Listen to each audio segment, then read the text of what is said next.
दिल्ली के रामलीला मैदान में शपथ ग्रहण समारोह की तैयारियां जोरों शोरों पर। 20 फरवरी को मिल जाएगा दिल्ली को नया सीएम। विशेष रूप से तैयार किए जा रहे मंच, एक ग्रीन रूम, कुल 30 कैंप की अलग से सुविधा, सिक्योरिटी के लिए अलग से कैंप का निर्माण, मंच के चारों तरफ की जा रही मस्किन वॉल। बड़ी जानकारी आपको बता रहे हैं, मुख्यमंत्री रेस में मनोज तिवारी का नाम सामने आया। दिल्ली के रामलीला मैदान में शपथ ग्रहण समारोह को लेकर तैयारियां जोरों शोरों पर हैं। 20 फरवरी को मिल जाएगा दिल्ली को नया सीएम। विशेष रूप से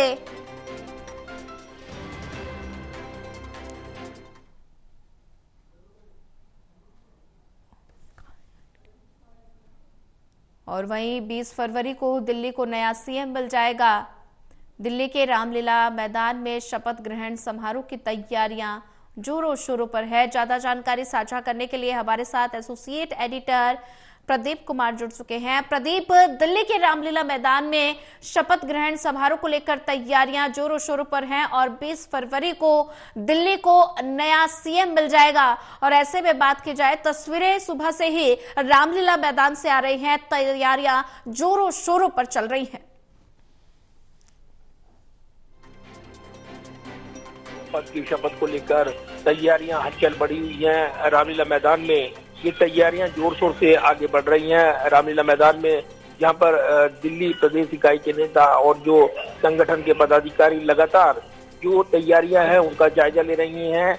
वहां पर प्रदेश अध्यक्ष जो वीरेंद्र सचदेवा अपने टीम के साथ पहुंचे थे, अन्य नेता मौजूद रहे। ये जरूर है कि अब वहां पर जो तैयारियां हैं वो आखिरी मुकाम पर हैं और 20 फरवरी को वहां पर जो शपथ ग्रहण समारोह होना है उसके पहले वो तैयारियां देखने को मिल रही हैं। तो कहीं ना कहीं एक बड़ा यहाँ पर रामलीला मैदान में घटनाक्रम देखने को मिल रहा है। जिस तरीके से एक बड़ी जीत हासिल की है रामलीला मैदान से, एक बड़ा प्रतीकात्मक मैसेज बीजेपी देना चाहती है, क्योंकि जिस तरीके से रामलीला मैदान भ्रष्टाचार के खिलाफ एक लड़ाई की अगुवाई करता हुआ नजर आया, आंदोलन मूवमेंट, और उसके बाद जिस तरीके से अरविंद केजरीवाल वहां पर शपथ ग्रहण समारोह उनका हुआ था, तो उसी मैदान पर शपथ ग्रहण उन बीजेपी का मुख्यमंत्री यहाँ पर लेगा और इस मैदान से एक बड़ा मैसेज देते हुए बीजेपी नजर आएगी। प्रतीकात्मक तौर पर ये बड़ा मैसेज रहेगा, क्योंकि करप्शन को लेकर जो मुद्दे बनाए गए थे उसी को हथियार बनाते हुए बीजेपी ने दिल्ली में एक बड़ा मैसेज दिया था और उनको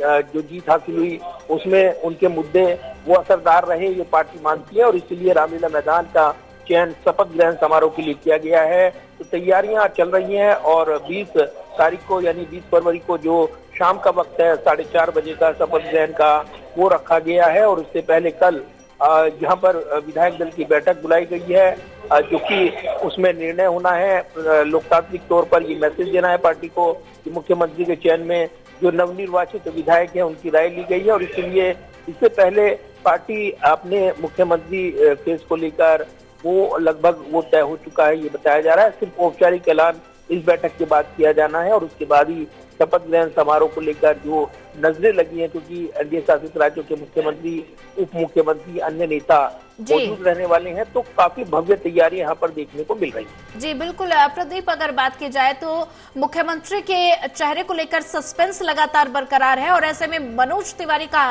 नाम मुख्यमंत्री की रेस में आया है और ऐसे में कौन कौन से ऐसे चेहरे हैं जो मुख्यमंत्री की रेस में नजर आ रहे हैं? देखिए, नए चेहरे, नए नाम शामिल हो रहे हैं दौड़ में और पुराने भी जुड़े हुए हैं। तो अब जो ये दिलचस्प हो गया है जानना, क्योंकि जिस तरीके से चौंकाने वाले फैसले होते रहे हैं, प्रधानमंत्री नरेंद्र मोदी, गृह मंत्री अमित शाह वो फैसले लेते रहे हैं, तो वो निश्चित तौर पर चौंकाने वाले निर्णय राज्यों में देखने को मिले हैं, चाहे वो राजस्थान की बात हो, मध्य प्रदेश की बात हो।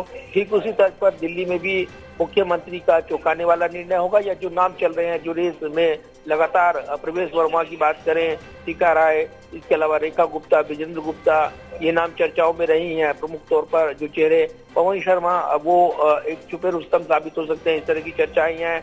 इसके अलावा आशीष सूद का नाम चर्चाओं में रहा। उसके बाद सांसद को बनाया जाए, ये चर्चाएं रही, उसका भी ये जानकारी मिली कि शायद ऐसा संभव ना हो, लेकिन कोई भी अंतिम फैसला जो औपचारिक ऐलान नहीं हुआ तब तक ही कयास लगाए जाते रहेंगे।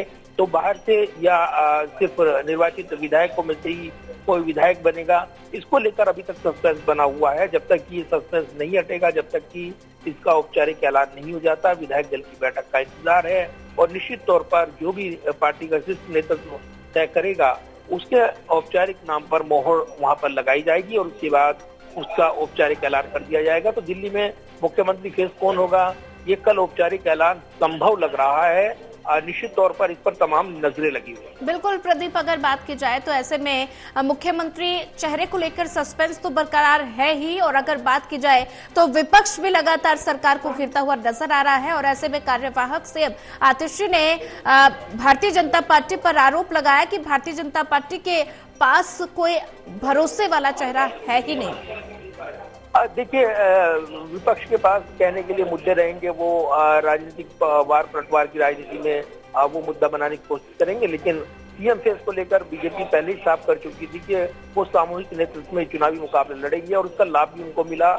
और इसीलिए एकजुट होकर पार्टी ने जो करीब 27 साल के अंतराल के बाद दिल्ली में सत्ता हासिल की है, तो एक माइक्रो मैनेजमेंट उनके पक्ष में रहा है। दूसरा, सीएम फेस न देना उनके पक्ष में रहा है, गुटबाजी नहीं बन पाई और सबके लिए ऑप्शन खुले रहे, सबके लिए ऑप्शन खुले रखे गए। ये मैसेज गया कि किसी के लिए भी यहाँ पर संभव है कि वो दौड़ में अपने आप को शामिल माने। अपनी पूरी टीम के साथ, अपनी क्षमता के साथ हर नेता ने अपना योगदान दिया है। तो अब बारी है यहाँ पर मुख्यमंत्री का चुनाव करने की। तो पार्टी के शीर्ष नेतृत्व पर जिस पर भी मोहर लगेगी, उसको पार्टी के तमाम नेता समर्थन देंगे। ये पहले ही साफ किया गया था। तो ये जरूर है कि ये विकल्प आजमाकर बीजेपी ने एक तीर से दो निशाने साधे तो दिल्ली की सत्ता पर वो काबिज हुए।